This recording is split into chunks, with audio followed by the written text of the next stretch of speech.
మాస శివరాత్రి మరియు మహాశివరాత్రి రోజు చేసే అభిషేకాల కన్నా ఈ ఒక్క రోజు శివుణ్ణి అభిషేకిస్తే ఆయనకి ఎంతో ఇష్టమట.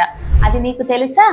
అవును, ఈ మార్గశిర మాసంలో వచ్చే ఆరుద్ర నక్షత్రం రోజు కనుక మనం శివుణ్ణి అభిషేకిస్తే ఆ 2 రోజులు చేసే అభిషేకం కన్నా ఈ రోజు చేసే అభిషేకం 1,000,000 రెట్లు ఫలితాన్ని ఇస్తుందట. మరి ఆ ఆరుద్ర నక్షత్రం డిసెంబర్ 7న రానున్నది. ఆ రోజు ఉదయం శివాలయానికి వెళ్ళి అక్కడ లింగానికి అభిషేకించినా లేదా ఇంట్లో ఉన్న శివలింగానికి మనం అభిషేకించినా కూడా పూర్వజన్మ పాపాలే తొలగటం కాకుండా 1,000,000 రెట్ల పుణ్యం దక్కుతుందట. మరి ఈ ఛాన్స్ ని అస్సలు మిస్ అవ్వద్దు. ఈ వీడియో కనుక నచ్చినట్లయితే ఒక లైక్ ఇచ్చి ఇలాంటి మరిన్ని వీడియోస్ కోసం సబ్స్క్రైబ్ చేసుకోండి మన నామస్మరణ ఛానల్ని. మరి ఇలాంటి ఎన్నో ఫ్యాక్ట్స్ మరియు ఇంపార్టెంట్ డేట్స్ యొక్క కంప్లీట్ ఇన్ఫర్మేషన్ మన నామస్మరణ యాప్లో పెట్టడం జరిగింది.